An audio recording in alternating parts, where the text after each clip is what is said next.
Look at our traditional leaders and the slave trade. We blame the whites for the slave trade we went through. We blame the whites that they offended us. They took us as slaves. But let's wait for a minute. Who sold the black man to the whites? Who sold the black man to the whites? Our own traditional leaders. The enemy is not outside. The enemy is within. If we are asking the Europeans to pacify us and also to apologize to us, our traditional leaders must be the first to apologize on behalf of their ancestors for the evil they have done against their fellow blacks. Look at our attitude towards the environment and the destruction of our water bodies. All our river bodies have turned into dark brown. And you know what they said? In the next 20 years, if we don't stop this illegal mining, Ghana, we will import water to drink. Yet we don't care. And Chinese, they will come from their country into our forest, destroy our forest, destroy our land, and illegally mine and damage our waters. How can they come if the traditional leaders didn't give them permission to do that? And in one instance, while they were dead, our military went there to protect them. Our own military that is supposed to protect us rather protected the foreigners to destroy our water and destroy our forest.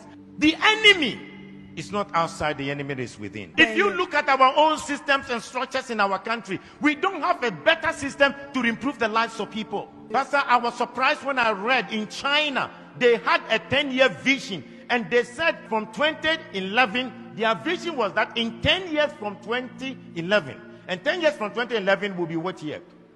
This year, 2021. That they will raise over 20% of the people to become multi-millionaires. Now in 2021, they have 1.8 million Chinese who are multi-millionaires in China. And they are between the age of 40 to 50 years. Multi-millionaires. The government intentionally decided that they will make sure they will have 20% of the population multi-millionaires. They also agreed that they will make sure that they will lift up the poorest of the poor.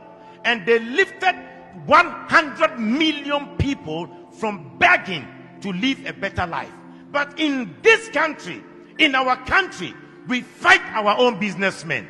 Our government will fight our business people. When they know that your business is thriving, and they know that perhaps you are not sympathetic towards the running party or the ruling party, they will fight you, collapse your company, and make you poor. When in China, they want to make the people rich. In Africa, we want to make our own people poor. The enemy is not outside. The enemy is within. Look at our African leaders. How much they stole, the money they stole away. We are told in Gambia, Jamal Yaha, he stole $11 million US from his own country, Gambia. Sani Abacha stole between $1 billion to $5 billion out of Nigeria. Hosni Mubarak stole $17 million US in 8 years. The enemy is not outside. The enemy to our own progress is within. Look at our presidents. The presidents who were fighting for our independence. What we did to them. In Togo, the man who fought for the independence of Togo called Sylvanus Olympio. When Togo got independence, he decided that they would not use the French franc, the French CFA. They decided they will have their own Togo currency. And you know what? They used Iyadema to kill him and to get rid of him. When Olympians wanted to make Togo great, the enemy within, the Judas within, killed him. In Burkina Faso, the man who gave them independence, Maurice Yamego, was eliminated by his own people. When Thomas Sankara came, his own body group killed him and got rid of him. The enemy is not outside. The enemy is within. You look at our own country. Kwame Nkrumah started a new vision to develop Ghana, and who undermined him from within? They threw him out by Kotoka. Today we celebrate Kwame Nkrumah, but their own Judas will damage him.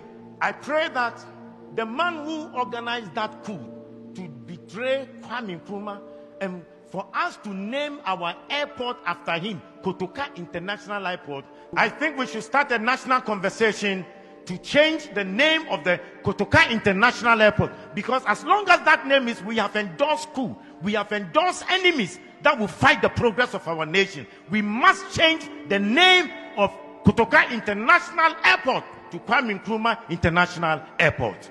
The enemy is not outside, the enemy is within. We need to ask God to give us a new character. Let's change our behavior and have new values. Because the person will be smiling with you, smiling with you, yet he will stab you at the back. How can you have a father who wants to destroy your life? Yet in Africa, we have governments that do not want to make the people or improve the lives of the people. When in overseas, their governments have created an environment for every citizen to be better. Why is it that our governments can't think about the welfare of the citizens? And we kill the businesses of our own people?